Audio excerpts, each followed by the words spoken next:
नमस्कार दोस्तों, स्वागत है आप सभी का। आज इस वीडियो में हम DPSP directive principle of state policies इससे रिलेटेड सारे इंपॉर्टेंट क्वेश्चंस को कवर करेंगे। डीपीएसपीस को मैंने अच्छे से होलिस्टिकली एक अलग वीडियो में कवर किया है। अगर आपने वो वीडियो नहीं देखी है तो जरूर देखिएगा, लिंक मैं डिस्क्रिप्शन बॉक्स में दे दूंगा, या फिर जाइए मेरी प्लेलिस्ट में इंडियन पॉलिटी, वहाँ पर आपको पॉलिटी से रिलेटेड सारे इंपॉर्टेंट क्वेश्चन मिल जाएंगे। तो इसको ऑलरेडी मैंने काफ़ी अच्छे से कवर कर दिया है, आप वहाँ पर उसको जाकर देख सकते हैं। आज हम इससे रिलेटेड एमसीक्यूज को कवर करेंगे जो आपके एग्जामिनेशन के लिए ज़रूरी है। तो अगर आप चैनल पर नहीं हो तो चैनल को सब्सक्राइब कर लीजिएगा, और अगर आप चाहें तो आप हमें टेलीग्राम और व्हाट्सएप चैनल पे ज्वाइन कर सकते हैं। लिंक दोनों का डिस्क्रिप्शन बॉक्स में दे दूंगा। चलिए शुरुआत करते हैं अपने पहले सवाल से। In which part of the Indian constitution are the directive principles of state policy mentioned? भारतीय संविधान के किस भाग में राज्य के नीति निदेशक तत्व डीपीएसपी का उल्लेख है? तो पार्ट 4, भाग 4, option B is the right answer. Indian constitution का जो पार्ट 4 है वहाँ पे डीपीएसपीस की बात आती है। Which article of the Indian constitution deal with the directive principles of the state policy? भारतीय संविधान के कौन से अनुच्छेद राज्य के नीति निदेशक तत्वों से संबंधित हैं? तो आर्टिकल 36 से 51, option B is right answer. 36 से 51 जो है वो बात करते हैं directive principle of state policy की। Next question is, which foreign constitution inspired the concept of DPSP in India? तो भारत में डीपीएसपी की अवधारणा किस विदेशी संविधान से प्रेरित है? तो Irish and Spanish, option B is the right answer. Bharat के संविधान में कौन से देश से क्या लिया गया है, इसको मैंने अच्छे से अलग वीडियो में कवर किया है, अगर आप चाहें तो देख सकते हैं, लिंक मैं डिस्क्रिप्शन बॉक्स में दे दूंगा। तो डीपीएसपी का कंसेप्ट हमने आयरिश और स्पेनिश कॉन्स्टिट्यूशन से लिया है। Are the directive principle justiciable in a court of law? क्या राज्य के नीति निर्देशक तत्वों को अदालत में लागू किया जा सकता है? तो नहीं किया जा सकता, option B is right answer. ये नॉन जस्टिशिएबल हैं, इनको आप कोर्ट में जाके नहीं बोल सकते हो कि देखो भैया ये चीज़ हमारे डीपीएसपी में लिखी हुई है और इसको इन्फोर्स किया जाए, ऐसा नहीं हो सकता है। गवर्नमेंट जब चाहे तब इसे इन्फोर्स करेगी। ऐसा क्यों है इसको मैंने अच्छे से अलग वीडियो में कवर किया है, जो मैंने आपको बताई डीपीएसपी वाली वीडियो, उसमें आप जाके इसको देख सकते हैं और अच्छे से समझ सकते हैं। Which article declares that the directive principles are fundamental in governance? कौन सा अनुच्छेद कहता है कि नीति निदेशक तत्व शासन में मौलिक हैं, फंडामेंटल हैं? कौन सा बोलता है? Article 37, option C is the right answer. 37 अनुच्छेद बोलता है कि जो डायरेक्टिव प्रिंसिपल्स हैं वो गवर्नेंस के लिए क्या हैं? फंडामेंटल हैं। विच of the following is not a classification of DPSP? निम्न में से कौन डीपीएसपी का वर्गीकरण नहीं है? तो यहाँ पे डेमोक्रेटिक प्रिंसिपल्स नहीं है। 3 क्लासिफिकेशंस या 3 कैटेगरीज आती हैं डीपीएसपीस की, सोशलिस्ट, गांधीयन और लिबरल इंटेलेक्चुअल, लेकिन डेमोक्रेटिक प्रिंसिपल्स, लोकतांत्रिक सिद्धांत इसमें नहीं आते हैं। Which article promotes equal justice and free legal aid to all? कौन सा अनुच्छेद सभी को समान न्याय और मुफ्त कानूनी सहायता को बढ़ावा देता है? Article 39A, option A is the right answer. ये आर्टिकल 39A है जो प्रमोट करता है इक्वल जस्टिस और free legal aid to all. Which article directs the state to secure a social border based on justice, social, economic and political? Social justice, economic justice और political justice. कौन सा अनुच्छेद राज्य को सामाजिक, आर्थिक और राजनीतिक न्याय पर आधारित सामाजिक व्यवस्था सुनिश्चित करने का निर्देश देता है? तो कौन सा आर्टिकल है? आर्टिकल 38।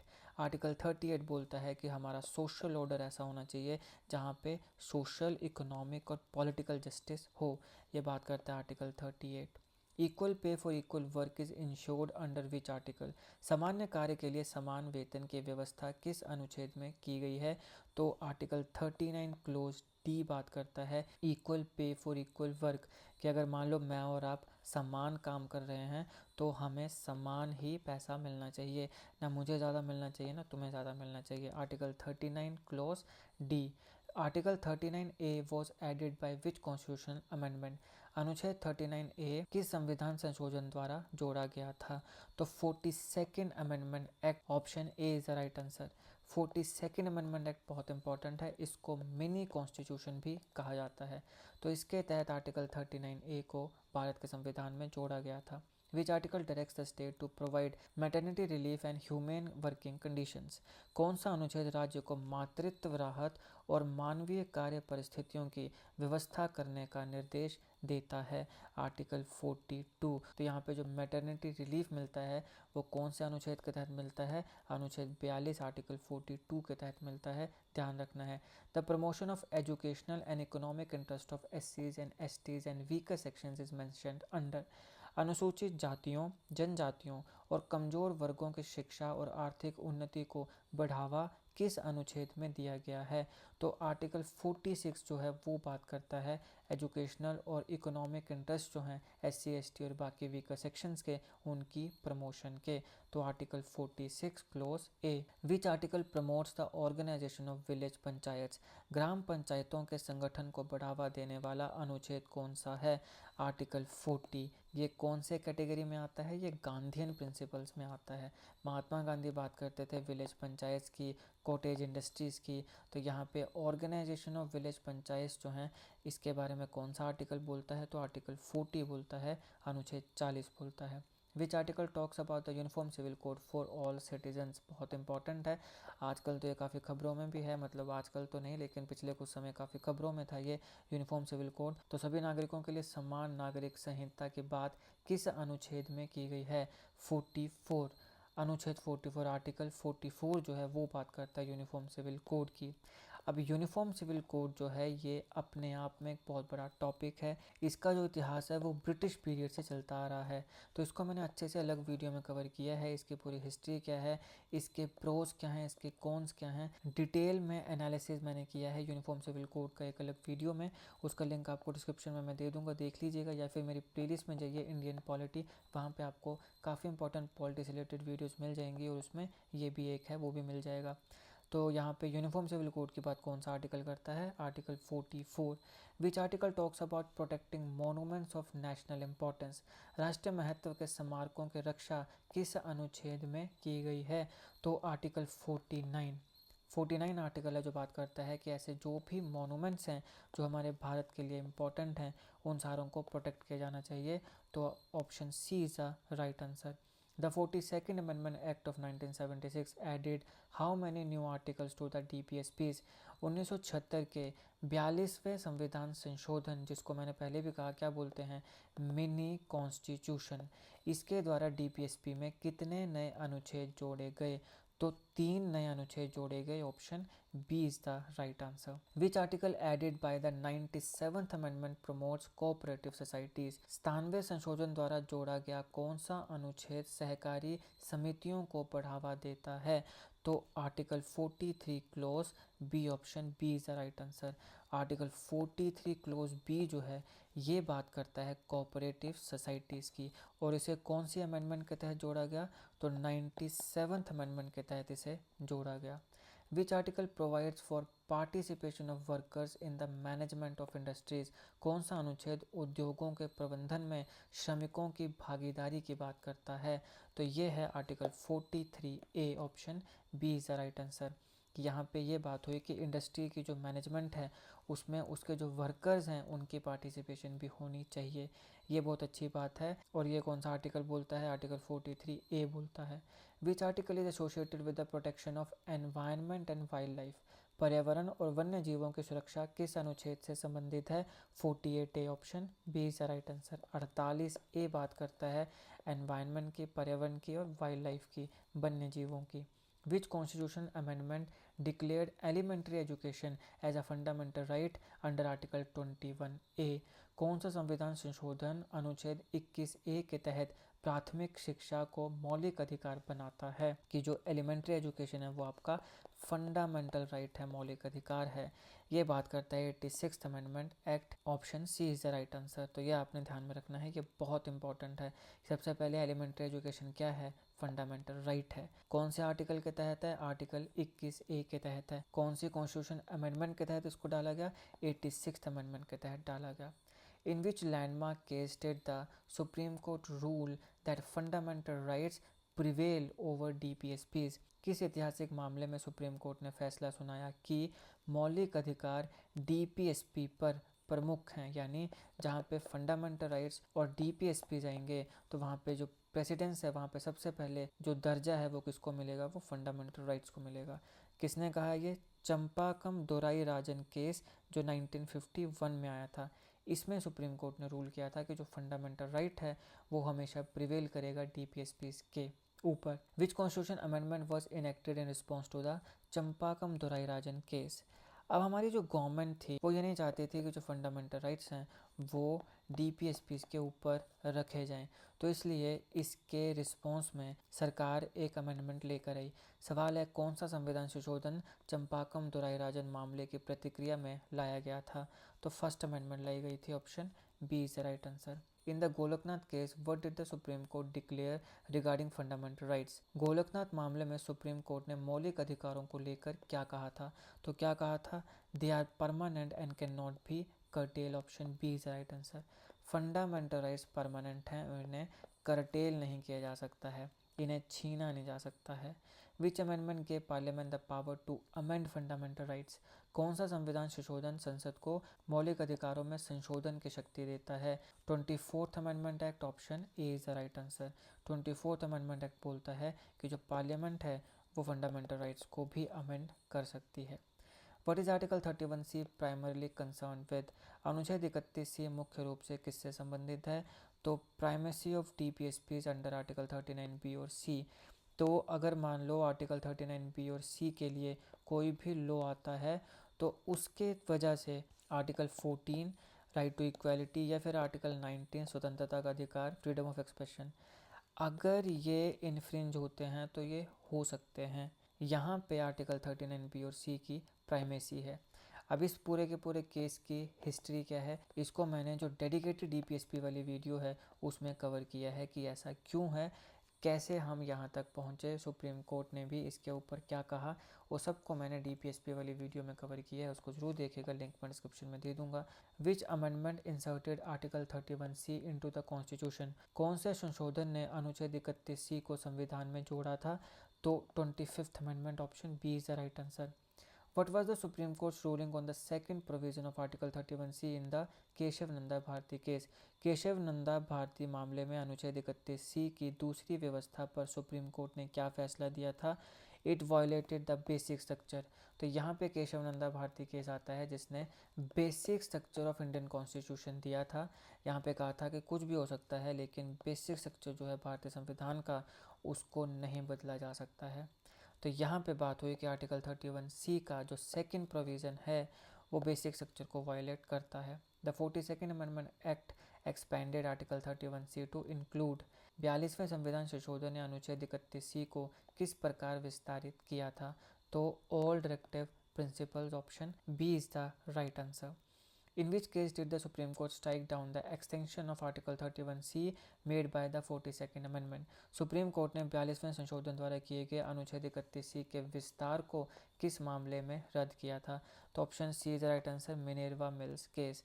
अब तुम्हें ये जो मैं बता रहा हूँ ना आर्टिकल 31C इसकी एक्सटेंशन एंड ऑल, इसको मैंने अच्छे से डीपीएसपी वाली वीडियो में कवर किया है, तो मैं चाहूँगा कि पहले तुम उसको देखो, फिर अब जब आप इस वीडियो में आओगे तब आपको ये सारे कॉन्सेप्ट समझ में आएंगे। अब ऐसा नहीं है कि ये इंपॉर्टेंट नहीं है, ये सारी चीज़ें बहुत इंपॉर्टेंट एग्जामिनेशन के लिए। अगर आपने पहले वो वीडियो देखी होगी तो आपको ये समझ आ रहा होगा, नहीं देखी होगी तो हो सकता है कि सर के ऊपर से जा रहा है। तो अगर ऐसा है तो कोई बात नहीं, इस वीडियो को देख लो, फिर बाद में उस वीडियो को देख लेना। मेरी इंडियन पॉलिटी के प्लेलिस्ट में जाओ, वहाँ पे आपको डीपीएसपी के ऊपर वीडियो मिल जाएगी, उसको देखो और उसके बाद फिर दोबारा इस वीडियो को देखना, तो आपको फिर सारे क्वेश्चंस अच्छे से समझ में आने लगेंगे। What balance did the Minerva Mills case highlight? Minerva Mills case ने किस संतुलन को उजागर किया था? तो फंडामेंटल राइट्स और डायरेक्टिव प्रिंसिपल स्टेट पॉलिसीज के बीच में बैलेंस बनाने का काम किया था मिनेर्वा मिल केस में। Article 358 directs states to provide education in which language at the primary stage? अनुच्छेद 350A राज्यों को प्राथमिक स्तर पर किस भाषा में शिक्षा देने का निर्देश देता है? तो मदर टंग ऑफ माइनॉरिटीज़, जो मदर टंग है ना, जो मातृभाषा है, उसमें आप प्राइमरी स्टेज में एजुकेशन दे सकते हैं, ये बात करता है article 350A। Which article mandates development of Hindi language? कौन सा अनुच्छेद हिंदी भाषा के विकास की जिम्मेदारी देता है? तो आर्टिकल 351 जो है वो बात करता है कि हिंदी लैंग्वेज की डेवलपमेंट होनी चाहिए।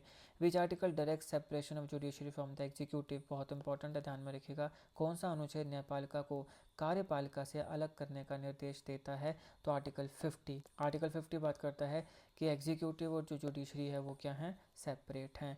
Article 51 directs the state to promote? अनुच्छेद 51 राज्य को किसे बढ़ावा देने का निर्देश देता है? तो international peace and friendly relations, option A is the right answer. तो हमें पूरी दुनिया में शांति की बात करनी चाहिए और बाकी देशों के साथ फ्रेंडली, दोस्ती वाले संबंध बनाने चाहिए, ये बात करता है article 51। Which article aims to prohibit cow slaughter and improve breeds, कौन सा अनुच्छेद गो हत्या पर प्रतिबंध और नस्ल सुधार की बात करता है? तो आर्टिकल 48 जो है वो बात करता है कि काउ स्लॉटर जो है उसको प्रोहिबिट किया जाना चाहिए। कौन से प्रिंसिपल आएगा? गांधीयन प्रिंसिपल आएगा, गांधीयन प्रिंसिपल वाली कैटेगरी आएगी डीपीएसपीस की। विच article talks about raising the level of nutrition and improving public health, कौन सा अनुच्छेद पोषण स्तर बढ़ाने और सार्वजनिक स्वास्थ्य सुधारने की बात करता है? आर्टिकल 47 है जो बात करता है कि देश की जनता का जो न्यूट्रिशन का लेवल है उसको बढ़ाया जाना चाहिए। Free and compulsory education under article 45 was later shifted to which article as a fundamental right. तो सबसे पहले जो फ्री और कंपल्सरी एजुकेशन थी वो डीपीएसपीज में डाली गई थी। डीपीएसपीज के आर्टिकल 45 में ये बात होती थी कि भैया फ्री और कंपल्सरी एजुकेशन मिलनी चाहिए। बाद में इसको फंडामेंटल राइट में डाल दिया गया। तो कौन सा फंडामेंटल राइट में डाला गया? Article 21 A. अनुच्छेद 45 जो कि डीपीएसपी का पार्ट था उसके तहत निःशुल्क और अनिवार्य शिक्षा को बाद में किस अनुच्छेद के तहत मौलिक अधिकार बना दिया गया था? तो आर्टिकल 21 ए, अनुच्छेद 21 A. Which principle under DPSP supports cottage industries in rural areas, ग्रामीण क्षेत्रों में कुटीर उद्योगों को बढ़ावा देने वाला डीपीएसपी का कौन सा सिद्धांत है? तो ऑब्वियसली ये गांधीयन प्रिंसिपल है। मैंने शायद आपको पहले भी एक क्वेश्चन में ये बताया कि ये गांधीयन प्रिंसिपल हैं। 3 तरीके के प्रिंसिपल है ना, सोशलिस्ट हैं, लिबरल हैं और गांधीयन है। तो ये गांधीयन प्रिंसिपल आता है विलेज पंचायत का भी और कॉटेज इंडस्ट्रीज का भी। अगर आपको लिबरल देखना है तो हमने यूसीसी देखा, यूसीसी लिबरल में आता है। सोशल की अगर हम बात करें तो ये एजुकेशन वगैरह जो हम देख रहे हैं ये सोशल में आता है। तीनों कैटेगरीज में क्या क्या आता है आर्टिकल वाइज मैंने डीपीएसपी वाली वीडियो में कवर किया है, उसको आप ज़रूर देख लीजिएगा। वो आप देखोगे तो आपको सारी चीज़ें क्लियर हो जाएंगी। Which directive principle supports legal aid for all citizens irrespective of their economic status, कौन सा नीति निदेशक तत्व सभी नागरिकों को आर्थिक स्थिति की परवाह किए बिना कानूनी सहायता का समर्थन करता है कि अगर कोई बेचारा गरीब आदमी है तो उसको भी कानूनी सहायता मिलनी चाहिए? कौन सा आर्टिकल बात करता है? Article 39 a. जो आर्टिकल 39 ए है वो बोलता है कि legal aid for all citizens irrespective of their economic status. अगला सवाल है DPSP aiming to prevent the concentration of wealth is found in, धन की एकत्रता को रोकने का उद्देश्य रखने वाला डीपीएसपी किस अनुच्छेद में है? तो आर्टिकल 39C, अनुच्छेद 39C ये बात करता है कि कंसंट्रेशन ऑफ वेल्थ नहीं होनी चाहिए। जो वेल्थ है, जो पैसा है, वो बराबरी से सब में बंटना चाहिए। Which of the following is a government policy program directly influenced by the directive principles, निम्नलिखित में से कौन सी सरकारी नीति या कार्यक्रम सीधे तौर पर नीति निदेशक तत्वों से प्रभावित है? तो राइट आंसर ऑप्शन बी है, नेशनल लीगल सर्विसेज अथॉरिटी। ये सीधे सीधे डीपीएसपी से प्रभावित है। The minimum wages act is an example of implementation of which article, न्यूनतम मजदूरी अधिनियम किस अनुच्छेद के कार्यान्वयन का उदाहरण है? तो आर्टिकल 43 का। आर्टिकल 43 के अंडर ये मिनिमम वेजेस एक्ट जो है ये इम्प्लीमेंट हुआ था, मतलब इसके इन्फ्लुएंस में ये इम्प्लीमेंट हुआ था। Land reform acts were primarily influenced by which directive principles, जो भूमि सुधार कानून भारत में आए वो मुख्य रूप से किस नीति निदेशक तत्व से प्रभावित थे? तो article 39 clause b, option C is the right answer. Which of the following is a Gandhian DPSP implementation, निम्नलिखित में से कौन सा गांधीवादी नीति निदेशक तत्व का कार्यान्वयन था? तो इस्टेब्लिशमेंट ऑफ विलेज पंचायत, ये विलेज पंचायत गांधीयन प्रिंसिपल्स के अंडर है। The wild life protection act of 1972 helps implement which article of the DPSP, वन्य जीव संरक्षण अधिनियम जब आया 1972 में तो इसने डीपीएसपी के किस अनुच्छेद को लागू करने में मदद करा?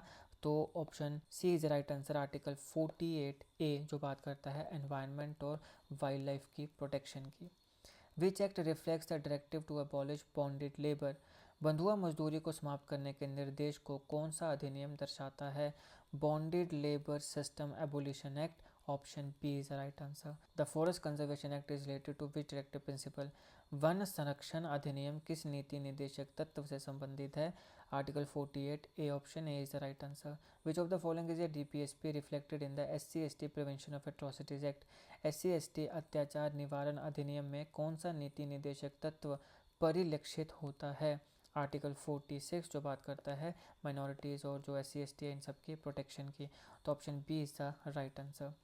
Maternity benefit act aligns with which directive principle? Maternity benefit act किस नीति निदेशक तत्व के अनुरूप है? तो option B is right answer 42। Article 42 DPSP के अंडर आता है, इससे अलाइन करता है maternity benefit act. Which law is based on the directive to protect monuments of national importance? राष्ट्रीय महत्व के स्मारकों की रक्षा करने वाले निर्देश पर आधारित कानून कौन सा है? तो option A is the right answer, ancient monuments and archaeological sites and remains act. DPSPs are often refer to as, DPSPs को अक्सर किस नाम से जाना जाता है? इंस्ट्रूमेंट ऑफ इंस्ट्रक्शंस, निर्देशों का साधन। यहाँ पे निर्देश दिए गए हैं कि स्टेट को, स्टेट का यहाँ पे मतलब क्या है, जो गवर्नमेंट होगी, गवर्नमेंट को क्या करना चाहिए क्या नहीं करना चाहिए, यहाँ पे निर्देश दिए गए हैं, तो इंस्ट्रूमेंट ऑफ इंस्ट्रक्शन है ये।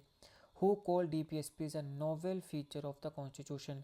डीपीएसपीज को संविधान की नई विशेषता किसने कहा? बहुत इंपॉर्टेंट ऐसे सवाल बन सकते हैं, ध्यान में रखिएगा। ये डॉक्टर अम्बेडकर ने कहा था, option B is right answer. Ambedkar was a person who called DPSPs a novel feature of the constitution. Which type of democracy is promoted by DPSPs? DPSPs किस प्रकार के लोकतंत्र को बढ़ावा देता है? तो ये इकोनॉमिक डेमोक्रेसी को बढ़ावा देता है, आर्थिक लोकतंत्र को बढ़ावा देता है। What is the current status of DPSP in relation to fundamental rights? मौजूदा समय में डीपीएसपी के मौलिक अधिकारों के संदर्भ में क्या स्थिति है? DPSPs are subordinate to fundamental rights. अगर कहीं पे फंडामेंटल राइट और डीपीएसपी ये दोनों टकराते हैं तो सबसे पहले फंडामेंटल राइट को देखा जाएगा, फिर डीपीएसपी को देखा जाएगा।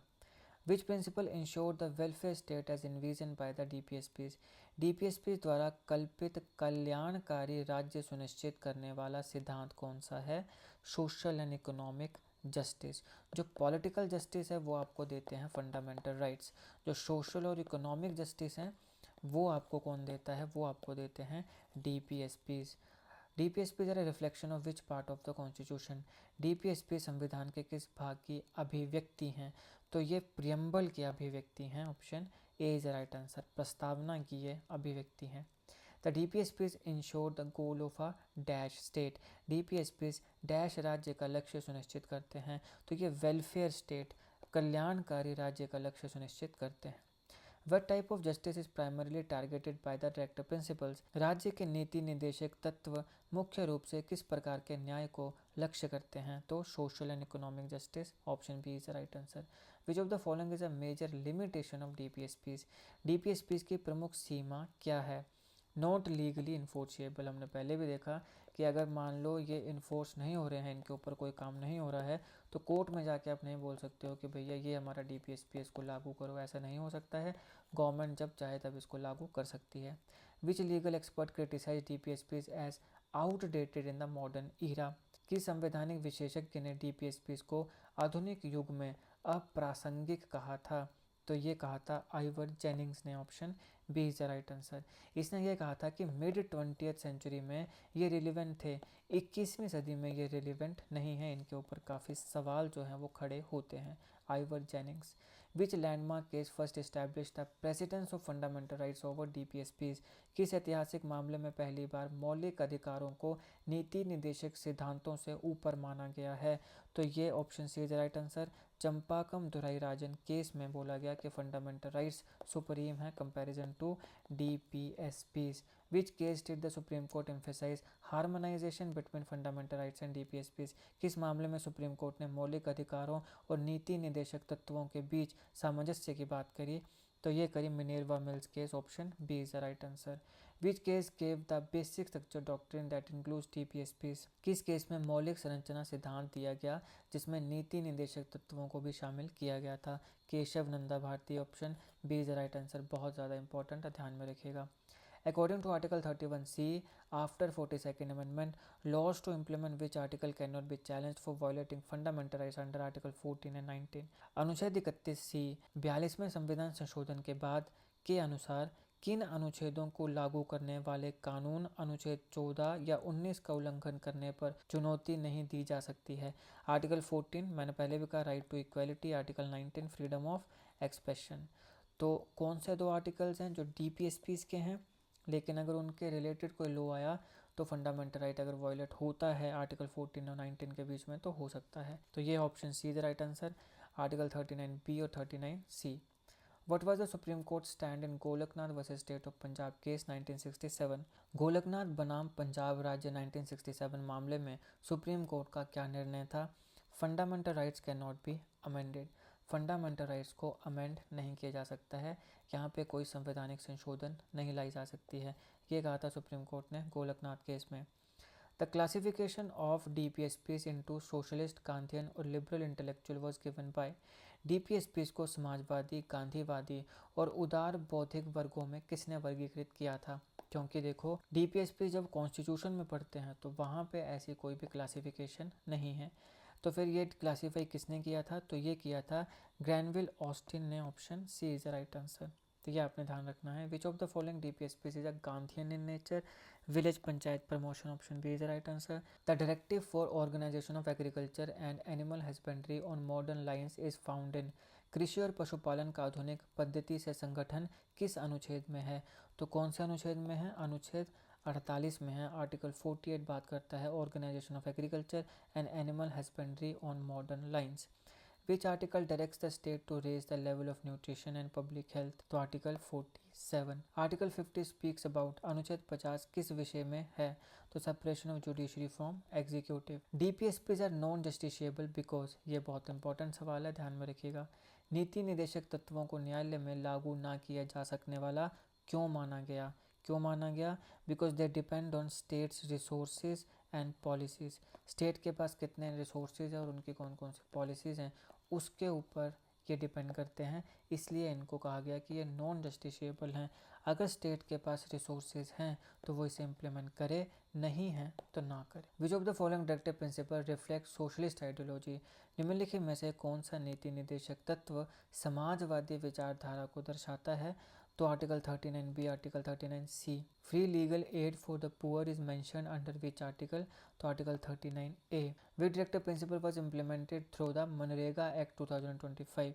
कौन सा नीति निर्देशक तत्व मनरेगा अधिनियम 2005 के माध्यम से लागू किया गया? तो आर्टिकल 41, राइट टू वर्क, काम करने का अधिकार। Which article talks about living wage and decent standard of life? जीविकोपार्जन, योग्य वेतन और जीवन स्तर की बात किस अनुच्छेद में की गई? अनुच्छेद 43, article 43। How many directive principles are currently mention in the constitution? वर्तमान में संविधान में कुल कितने नीति निदेशक तत्व हैं? तो टोटल 22 नीति निदेशक तत्व या directive principles of state policies हैं। Option D is the right answer. Which of the following is not a directive principle? निम्नलिखित में से कौन नीति निदेशक तत्व नहीं है? Separation of judiciary and executive, ये तो है। फ्री लीगल एड, ये भी है। Equal pay for equal work, ये भी है। राइट टू कॉन्स्टिट्यूशनल रेमेडीज, ये DPSP नहीं है। ये क्या है? ये फंडामेंटल राइट है आपका, right to constitutional remedies. Comment box में लिख के बताओ कौन सा आर्टिकल है जो राइट टू कॉन्स्टिट्यूशनल रेमेडीज़ की बात करता है। जो सबसे पहले राइट आंसर देगा उसका कमेंट में पिन कर दूंगा। In the case of Minerva mills versus Union of India 1980, the supreme court held. Minerva mills बनाम भारत संघ 1980 मामले में सुप्रीम कोर्ट ने क्या कहा था?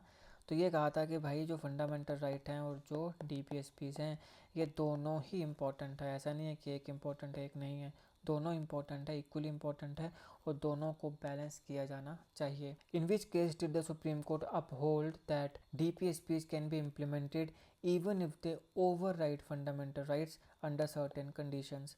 किस मामले में सुप्रीम कोर्ट ने कहा कि कुछ परिस्थितियों में DPSP को लागू करना मौलिक अधिकारों से ऊपर हो सकता है?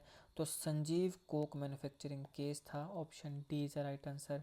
इस केस में सुप्रीम कोर्ट ने कहा कि कुछ मामलों में सर्टेन कंडीशंस में जो DPSPs हैं उन्हें इम्प्लीमेंट किया जा सकता है इवन अगर वो फंडामेंटल राइट्स को भी वायलेट कर रहे हैं तो, या ओवरराइड कर रहे हैं तो। In the Champakam Dorairajan case 1951 what was the court's stance? तो क्या बोला था? Fundamental rights prevail over DPSP। The phrase harmonious construction is used in context of. सामंजस्यपूर्ण व्याख्या शब्द का प्रयोग किस संदर्भ में हुआ? Fundamental rights versus DPSPs। यही कहा गया कि भैया यहाँ पे सामंजस्य बिठाया जाना चाहिए। Which case declare the implementation of DPSP is not enforceable by the court? किस मामले में कहा गया कि DPSP को अदालत द्वारा लागू नहीं किया जा सकता? Champakam Dorairajan case. Option B is the right answer. Which case emphasise that directive principles are fundamental in the governance of the country. किस मामले में कहा गया कि निर्देशक सिद्धांत देश के शासन के लिए मौलिक हैं? तो मिनेर्वा मिल्स केस।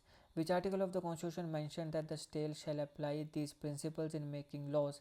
संविधान का कौन सा अनुच्छेद कहता है कि राज्य इन सिद्धांतों को कानून बनाने में लागू करे? Article 37 option A is the right answer.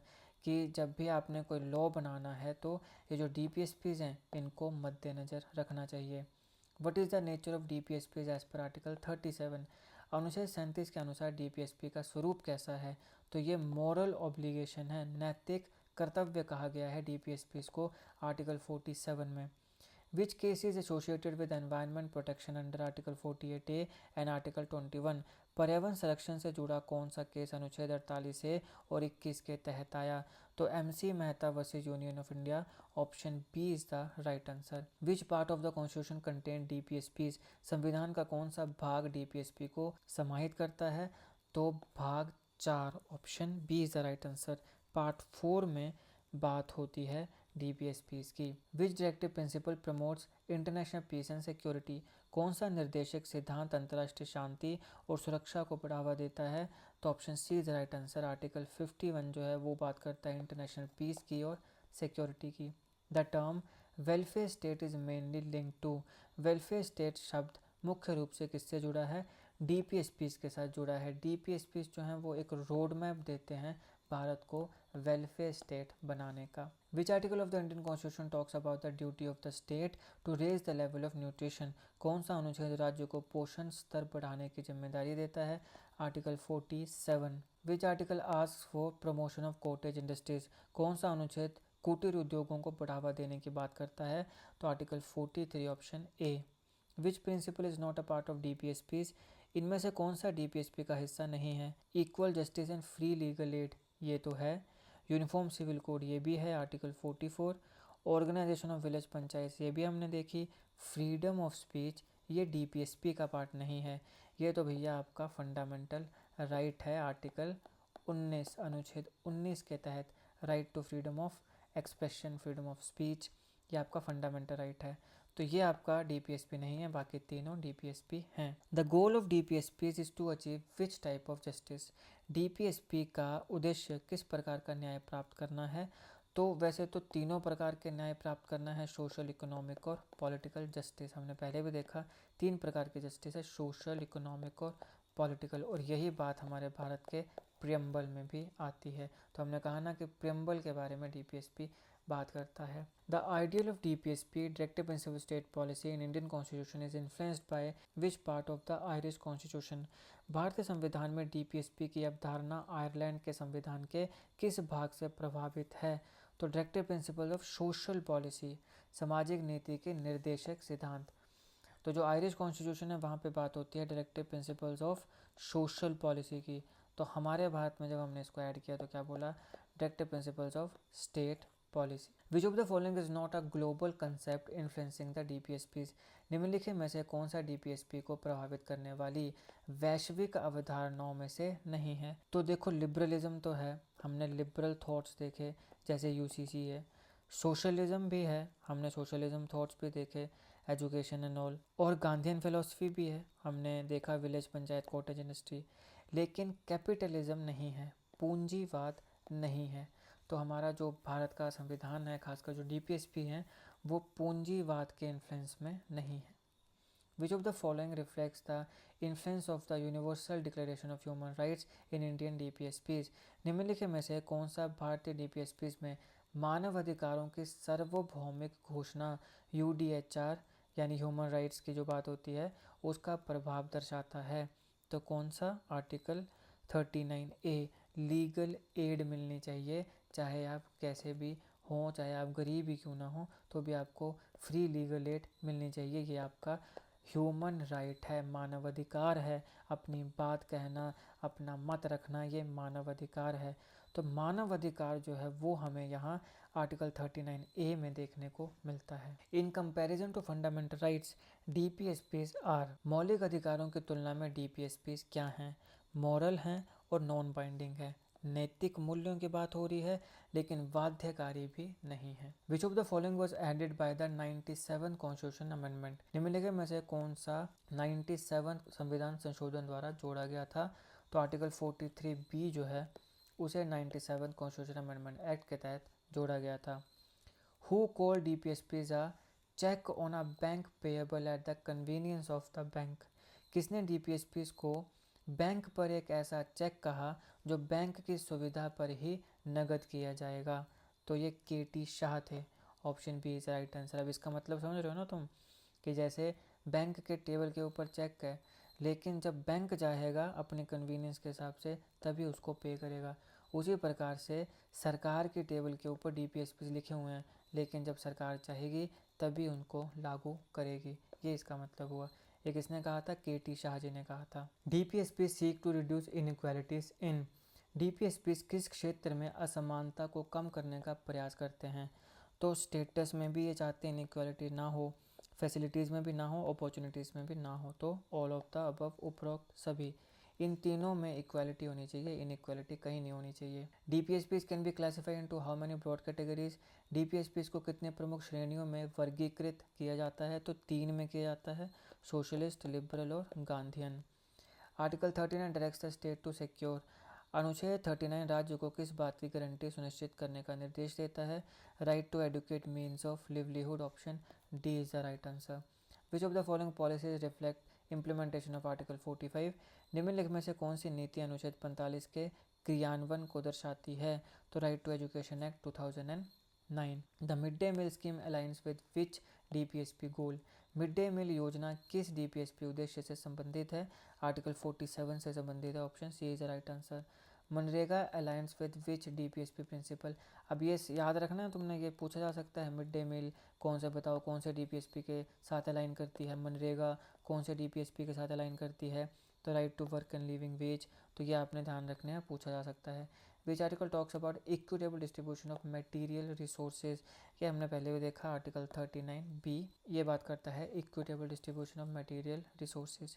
Which provision focuses on providing humane working condition, तो article 42। The concept of uniform civil code is found under, समान नागरिक संहिता की अवधारणा किस अनुच्छेद में है? अनुच्छेद 44 में है, आर्टिकल 44 में। इसको अच्छे से मैंने अलग वीडियो में कवर किया, इसको जरूर देख लीजिएगा, आपके एग्जामिनेशन के लिए बहुत इंपॉर्टेंट है। लिंक डिस्क्रिप्शन में मिल जाएगा या फिर मेरी प्लेलिस्ट में जाइए इंडियन पॉलिटी, वहाँ पे आपको ये वीडियो मिल जाएगी। विच of the following reflects the spirit of article 43 on cottage industries, निम्नलिखित में से कौन सा अनुच्छेद 43 में कुटीर उद्योगों की भावना को दर्शाता है? तो स्किल इंडिया मिशन है, option B is the right answer. तो ये थे दोस्तों DPSP से रिलेटेड सारे इंपॉर्टेंट GK क्वेश्चंस। अब मैं चाहता हूँ कि आप मेरी DPSP वाली वीडियो को जाके देखो, अगर आपने अभी तक वो नहीं देखी है तो उसे देखो, फिर दोबारा आप इस वीडियो को देखो, एक एक क्वेश्चन आपको समझ भी आएगा और आप साथ साथ में आंसर भी दे पाओगे। बाकी अगर आप चाहें तो हमें टेलीग्राम और व्हाट्सएप चैनल पे भी ज्वाइन कर सकते हैं, दोनों का लिंक मैं डिस्क्रिप्शन में दे दूंगा। बाकी जो भी वीडियोज़ मैंने बताई हैं उनका लिंक भी आपको डिस्क्रिप्शन बॉक्स में मिल जाएगा। वीडियो अच्छी लगी हो तो लाइक करिएगा, शेयर करिएगा। Politics, economy, GK, geography, science, environment, ecology की तमाम वीडियोज़ के लिए एक बार हमारी प्लेलिस्ट को जरूर चेक करिएगा। आप किसी भी एग्जाम की तैयारी कर रहे हो, हमारी प्लेलिस्ट को करंट अफेयर की बाकी वीडियोज़ को देख के आपको काफ़ी हेल्प मिलने वाली है। इसे समय निकाल के हमारे चैनल को जरूर चेक करिएगा। GK, करंट अफेयर और GK टिक्स ऐसी वीडियोज़ के लिए हमारे चैनल को सब्सक्राइब करिएगा, बेल आइकॉन को जरूर दबा दीजिएगा ताकि किसी भी वीडियो की नोटिफिकेशन आपसे मिस ना हो। आपका बहुत बहुत धन्यवाद।